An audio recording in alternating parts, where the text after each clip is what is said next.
Assalamualaikum warahmatullahi wabarakatuh. Halo anak-anak semua, apa kabar? Semoga kalian senantiasa dalam keadaan sehat walafiat. Amin ya rabbal alamin. Anak-anakku semua, pada hari ini kita akan belajar pelajaran fikih. Pada hari ini kita akan melanjutkan kembali materi minggu lalu, di mana minggu ini kita akan membahas tentang hal-hal yang dilarang ketika seorang wanita haid. Sebelum kita mulai pelajaran hari ini, yuk sama-sama kita awali pelajaran hari ini dengan membaca basmalah. Bismillahirrahmanirrahim. Anak-anakku sekalian, ketika seorang wanita sedang haid, maka sesungguhnya mereka sedang dalam keadaan tidak suci, sehingga ada beberapa hal yang tidak boleh mereka lakukan. Berikut ini adalah hal-hal yang tidak boleh dilakukan oleh wanita yang sedang haid. Yang pertama, sholat. Wanita yang sedang haid tidak diperbolehkan melakukan sholat, entah itu sholat wajib ataupun sholat sunnah. Hal ini sesuai dengan hadis Nabi SAW yang artinya dari Aisyah radhiyallahu taala anha berkata Nabi SAW bersabda, apabila datang waktu haid, hendaklah engkau tinggalkan sholat. Hadis riwayat Bukhari dan juga Imam Muslim. Yang kedua, puasa. Wanita yang sedang haid tidak diperkenankan untuk melaksanakan puasa. Hal ini sesuai dengan hadis Nabi SAW yang artinya dari Abu Sa'id radhiyallahu anhu berkata, Rasulullah SAW bersabda, bukankah perempuan yang haid tidak mengerjakan sholat dan juga puasa? Hadis riwayat Bukhari. Wah, Pak, kalau gitu enak dong Pak jadi perempuan, bisa nggak puasa Ramadan, juga nggak sholat pas lagi haid. Nah, mereka hanya tidak diperkenankan berpuasa ketika sedang haid. Namun, jika haidnya sudah selesai, maka mereka diharuskan mengqadha atau mengganti sebanyak puasa yang ditinggalkannya selama haidnya di bulan suci Ramadan. Apabila mereka selama Ramadan mengalami haid selama 12 hari, maka sesudah Ramadan mereka harus mengganti puasa sebanyak 12 hari juga. Kalaupun sholat, itu merupakan bentuk kebaikan Allah kepada wanita yang sedang mengalami haid. Bayangkan, jika seorang wanita haid harus mengqadha atau mengganti sholat yang ditinggalkan ketika haid. Jika mereka haid selama 12 hari, maka dikalikan 5 waktu sholat setiap harinya, maka mereka harus melakukan 60 kali sholat. Akan sangat kasihan seorang wanita jika haid harus mengqadha sholatnya.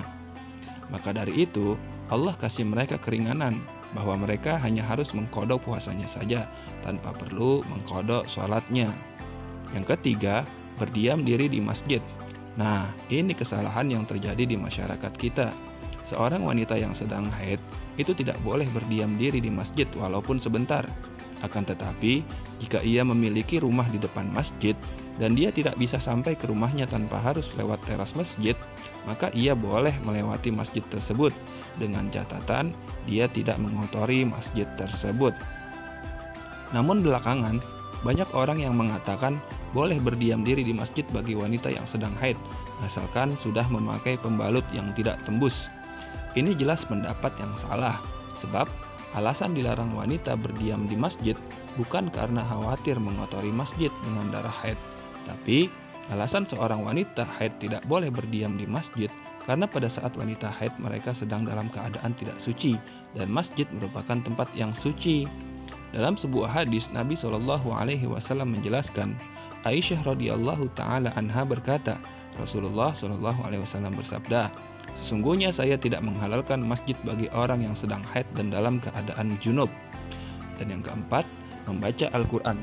Seorang wanita yang sedang haid juga tidak diperbolehkan menyentuh dan membaca Al-Quran. Akan tetapi, mereka masih diperbolehkan membaca zikir-zikir, asalkan zikir yang dibaca bukan bagian atau ayat-ayat dari dalam Al-Quran. Yang terakhir, yang kelima, tawaf atau keliling Ka'bah. Haid merupakan sesuatu yang tidak kita bisa prediksi kapan datang dan berakhirnya. Contoh kasus, misalkan nanti kalian anak-anakku yang wanita Allah berikan rezeki, bisa pergi haji ataupun umroh. Lalu ketika sampai kota Mekah, kalian mengalami haid, maka kalian tidak diperkenankan masuk ke Masjidil Haram untuk sholat ataupun tawaf.